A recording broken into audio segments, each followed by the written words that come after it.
भाऊ काय सांगणार पार्थ पवारांवर या ठिकाणी आरोप होतोय? गेले आता कालपासून टी व्हीवर पार्थ पवारांच्या संदर्भामधली बातमी येते आहे. पार्थ पवार यांनी तिथली जी सरकारी जमीन आहे, महारवतन जमीन, ही जमीन जी आहे ती बेकायदेशीरित्या खरेदी केला असा त्यांच्यावर आरोप आहे.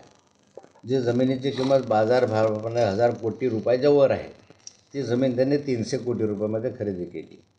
300 कोटीत खरेदी करत असताना त्यांची जी मूळ कंपनी आहे ती कंपनीचं भागभांडवल फक्त 1 लाख रुपये आहे.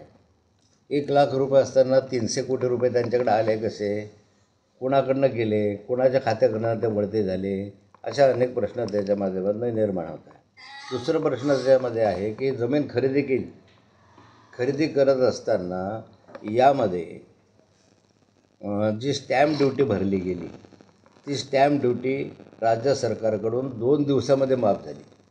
2 दिवसामध्ये स्टॅम्प ड्युटी माफ कशी होऊ शकते, त्याचं प्रकरण असतं, प्रस्ताव असतं, आणि त्या प्रस्तावाच्या माध्यमातून सारी माहिती द्यावी लागतात की तुम्ही जमीन घेतल्यानंतर काय करणार आहे, ते IT क्षेत्रामधलं जर तुम्ही घेणार असं IT क्षेत्र सुरू करणार आहात, किती लोकांना रोजगार मिळणार आहे, किती भांडवली गुंतवणूक होणार आहे वगैरे सगळी माहिती घेऊन तो प्रस्ताव जातो. त्याला खूप दिवस लागतात आणि सरकारकडे कोणतीही फाईल गेल्यानंतर 2 दिवसात मंजूर झाली असं आश्चर्य आहे की 2 दिवसात मंजूर येतं. तर म्हणजे ज्याला म्हणतं गतिमान शासन, असं शासन आहे असं. तर मला वाटतं की 2 दिवसात करण्याइतकं प्रत्येक फाईल केली असते तर चांगलं झालं असतं. म्हणजे हाही एक संशयास्पद प्रकार आहे. तिसरा असा आहे की सारं करत असताना या ठिकाणी हे इतक्या वेगानं झालं तर ते सहजासहजी झालं नसेल. पार्थ पवार हे माननीय उपमुख्यमंत्री अजितदादा पवारांचे चिरंजीव आहे आणि त्यांच्या आदेशाने प्रत्यक्ष अप्रत्यक्ष ह्या फाईली फिरल्या आणि एक 8 दिवसात 15 दिवसात हा व्यवहार कंप्लीट झाला आणि त्यामुळे संशयाची फेरी आपला सुई जी आहे ती अजितदादांकडे पण जाते. म्हणून या संपूर्ण प्रकरणाच्या संदर्भामध्ये चौकशी झाली पाहिजे. ती चौकशी सरकारच्या माध्यमातून करणं उपयोग नाही आहे, तर सरकार चौकशा करतं आणि त्याचं काय पुढे होतं आहे आपल्याला माहिती नाही. पण आता आपल्याला माहीत आहे की अजितदादा पवारांवर आक्षेप घेण्यात आले.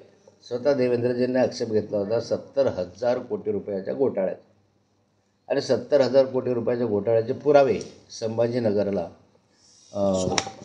देवेंद्रजींनी स्वतः बैलगाडीमध्ये बसून ते दाखवले होते. आता त्याच वेळेस देवेंद्रजी असे बोलले होते की अजितदादा याच्यात दोषी आहे, त्यांना यात शिक्षा होईल. चक्की पिसिंग अशा स्वरूपाचे त्यांचे शब्द होते. त्याबरोबरीला त्यांना कुणी विचारलं होतं की तुम्ही राष्ट्रवादीबरोबर युती कराल का? त्यांनी सांगितलं होतं नाही, आम्ही राष्ट्रवादीवर कदापि युती करणार नाही. पण नंतर असं झालं की त्या 70,000 कोटी रुपयाच्या घोटाळ्याचं काय झालं, त्या चौकशीचं काय झालं, तसं या चौकशीचं होऊ नये ना. म्हणून प्रशासनाच्या माध्यमातून चौकशी तुम्ही कराल. त्याच्याबरोबरीला आमची मागणी राहणार आहे की उच्च न्यायालयाच्या न्यायाधीशाच्या मार्फतनं चौकशी झाली पाहिजे. निष्पक्ष चौकशी व्हायची असेल तर उच्च न्यायालयाच्या न्यायपक्षामधून झाली पाहिजे. दुसरं असं आहे की या पार्थची चौकशी करायची असेल आणि त्यांचेच फादर म्हणजे वडील या ठिकाणी उपमुख्यमंत्री राहतील, म्हणजे उपमुख्यमंत्री पदावर आहे आणि त्यांच्या मुलाची चौकशी आहे, तर चौकशी किती निष्पक्षपाती होईल याबद्दल संशय आहे.